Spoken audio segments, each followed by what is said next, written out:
English మాట్లాడడానికి భయపడుతున్నారా? అయితే మీకోసమే ఈ స్పోకెన్ ఇంగ్లీష్ క్లాసెస్. వెంటనే కాల్ చేసి జాయిన్ అవ్వండి.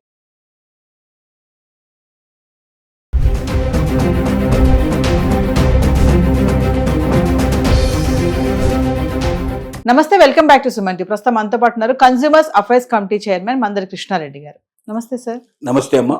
సార్, బంగారం ధరలు చూసుకుంటే లక్షలోనే ఉంది. మరి శ్రావణ మాసం వచ్చేసింది, పెళ్లిళ్ళ సీజను, ఏ మాత్రం తగ్గటం లేదు. అయితే సార్, ఇక్కడ ఒక విషయం ఏంటంటే తగ్గినప్పుడు మాత్రము కొంత తగ్గుతుంది, కానీ పెరిగినప్పుడు మాత్రము ఎక్కువ పెరుగుతుంది. ఎందుకంటారు కారణాలు? మనం ఎన్నోసార్లు చెప్పుకున్నట్టుగా ఇది ఒక్క కారణం కింద అని చెప్పడానికి వీలుపడదు. రకరకాల కారణాలు ప్రపంచం మొత్తం మీద జరిగే సంఘటనలు కూడా దీనికి కారణమవుతాయి.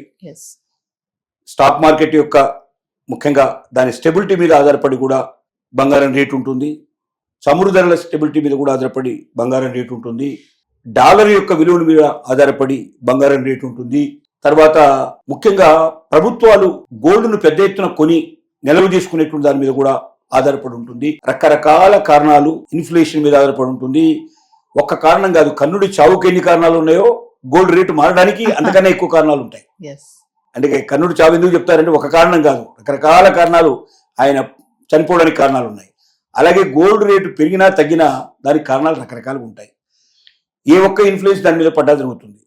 మనం చూస్తున్నది ఏంటంటే సహజంగా తగ్గితేనేమో 50 రూపాయలు, 100 రూపాయలు, 200 రూపాయలు, 1000 రూపాయల లోపలనే తగ్గుతుంటుంది. పెరిగితే మాత్రం ఒకసారి 1000, 500 రూపాయలు, 2000, 3000 కూడా పెరిగే పరిస్థితులు ఏర్పడ్డాయి. చూద్దాం, మనం చాలాసార్లు చూసాం. అంటే దీనికి కూడా మొత్తం టోటల్గా ఇది ఇంటర్నేషనల్ మార్కెట్ కాబట్టి రకరకాల కారణాల మీదనే ఆధారపడి ఉంటాయి. బహుశా తగ్గించేటప్పుడు గొప్ప కారణాలు ఉండవు కాబట్టి, అంత గొప్ప కారణాలు ఉండవు కాబట్టి చిన్న చిన్న కారణాల వల్ల తక్కువ తగ్గే అవకాశాలు ఉండొచ్చు. పెరగడానికి రీజన్స్ చాలా ఎక్కువ ఉన్నాయి కాబట్టి ఏ ఒక్క రీజను దానికి తోడైనా కూడా కొంచెం ఎక్కువ పెంచడానికి పాసిబిలిటీస్ ఏర్పడుతూ ఉండొచ్చు. ఇలా కొట్టుమిట్టాడుతూనే ఉంటుంది. ఈ లక్ష నుంచి మనం ఇంతకుముందే గతంలో అనుకున్నట్టుగా ఇటు ఒక 15-20 వేల రూపాయల డిఫరెన్స్ రావచ్చు, లేకపోతే అటు వెళ్ళినా 15-20 వేల రూపాయల డిఫరెన్స్ వచ్చి మళ్ళీ 3 మాసాల నుంచి 6 మాసాలు అక్కడే మళ్ళీ కొట్టుకుంటూ ఇలా కాలక్షేపం చేస్తూ ఉంటుంది. ఇది కొంతమంది నిపుణులు చెప్పేది ఏమిటంటే 70-75 వేల వరకు కూడా వస్తుందని కొంతమంది నిపుణులు అంటున్నారు. కొంతమంది నిపుణులు చెప్పేది 1,25,000 నుంచి 1,50,000 దాకా కూడా పోయే అవకాశం ఉంటుందని కొంతమంది నిపుణులు చెప్తున్నారు. ఏ నిపుణుడు కరెక్టు, ఏ నిపుణుడు తప్పు మనం చెప్పలేం.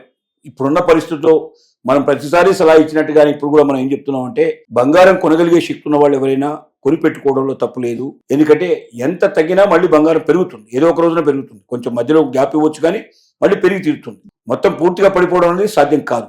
ఎందుకంటే గోల్డ్ చాలా విలువైనటువంటి లోహం. అది దాన్ని ప్రపంచంలో అన్ని దేశాలు రిజర్వ్ బ్యాంకులు నిల్వ చేసుకున్న దాన్ని బట్టి దాని యొక్క మారకపు విలువ ఉంటుంది, నోట్ల ప్రింటింగ్ ఉంటుంది. కాబట్టి ప్రపంచాన్ని మొత్తం ఇన్ఫ్లుయెన్స్ చేయగలిగేటువంటి బంగారం జీరోకు వచ్చే పరిస్థితి కానీ, 1,00,000 రూపాయల నుంచి 10,000కు 5,000కు పడిపోయే పరిస్థితి కానీ ఎప్పుడు ఉండదు. కొద్ది తేడాలతో మాత్రమే ఉంటుంది. మనకు తెలుస్తూనే ఉంటుంది.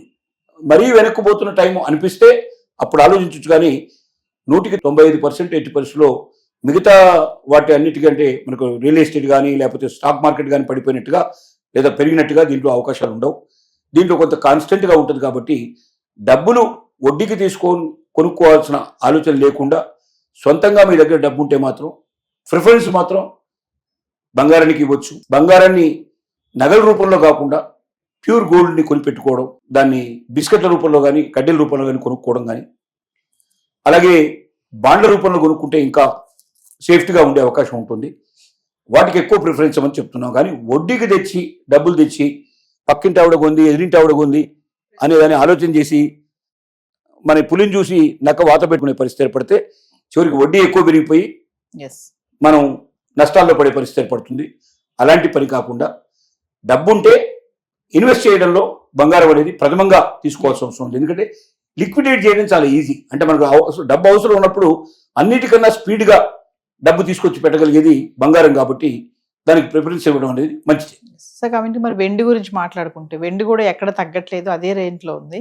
సో వెండి గురించి వెండి ఖచ్చితంగా బాగా పెరుగుతుంది. ప్రపంచ నిపుణులందరూ చెప్తున్నది, దీన్ని అందరూ అంగీకరిస్తున్నారు.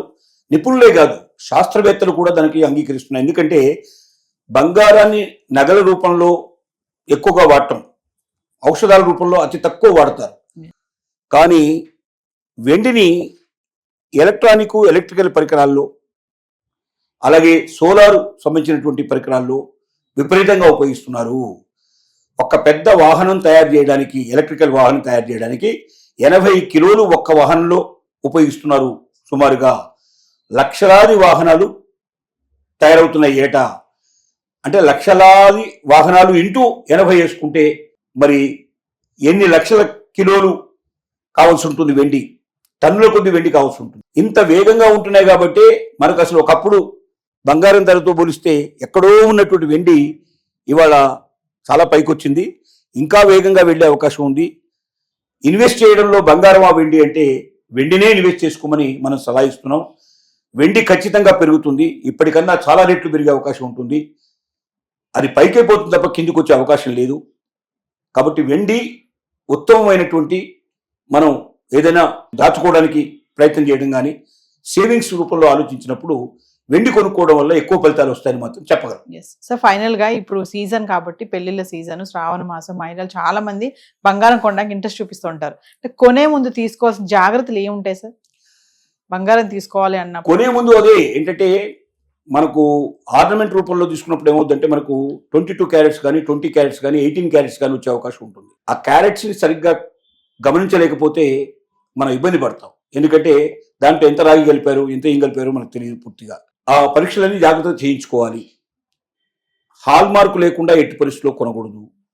హాల్ మార్కు ముద్ర ఉంటేనే తీసుకోవాలి. అది గవర్నమెంట్ దాన్ని మ్యాండేటరీ చేసింది. అంటే ఎవరైనా సరే బంగారపు వర్తకులు హాల్ మార్కు లేకుండా ఏదైనా నగలు విక్రయించినట్టయితే అది చట్ట విరుద్ధం, వాళ్ళకి శిక్షలు పడతాయి, పెనాల్టీలు పడతాయి అని ప్రభుత్వం డిక్లేర్ చేసింది. కాబట్టి ఎట్టి పరిస్థితుల్లో మహిళలు ముందుగా చూసుకోవాల్సింది హాల్ మార్క్ ఉందా లేదా అని చెక్ చేయడం.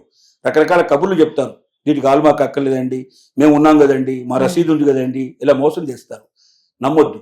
హాల్ మార్కు లేకుండా ఎట్టి పరిస్థితుల్లో కొనకూడదని ప్రభుత్వం కొన్ని వందల ప్రకటనలు చేసింది. ఇప్పటికి కూడా ప్రతిరోజు మనకి ఏదో రకంగా ప్రకటన వినపడుతూనే ఉంది. చట్ట విరుద్ధం కూడా అది. అలా ఎవరైనా అమ్మినట్టయితే వాళ్ళకి శిక్షలు, పెనాల్టీలు ఉంటాయి. కాబట్టి హాల్ మార్కు లేకుండా మీరు కొనకండి. ప్యూరిటీ టెస్ట్ చేయకుండా, దాంట్లో ఎంత ఉందో కరెక్ట్గా తెలుసుకోకుండా తీసుకోవద్దు. ముఖ్యంగా ఎక్కువ దాంట్లో పొదుగుతూ ఉన్నప్పుడు, అంటే దాంట్లో మనకు రకరకాల రాళ్ళు కానీ ఇలాంటివి కానీ పొదిగినప్పుడు ఎంత ఎక్కువ పొదుగుతారో అంత ఎక్కువ మనకు దాని రేటు తగ్గిపోయే అవకాశం ఉంటుంది. ఆ వెయిట్ అంతా తీసేసిన తర్వాత బంగారం చాలా తక్కువ ఉంటుంది. దాంట్లో ప్యూరిటీ కోసం కొంత వెండిని కూడా మిక్స్ చేసేది జరుగుతుంది. వెండి తీగల రూపంలో మిక్స్ చేయడం కూడా జరుగుతోంది. ఈ మోసాన్ని జాగ్రత్తగా గమనించకపోతే మనం చాలా నష్టపోతాం. అమ్మేటప్పుడు తిరిగి లేదా దాన్ని ఇంకొక నగగా మార్చుకోవాలని ప్రయత్నం చేసినప్పుడు చాలా నష్టం వస్తుంది. అప్పుడు మనం బాధపడేదానికన్నా ముందుగానే జాగ్రత్త పడటం మంచిది. Thank you.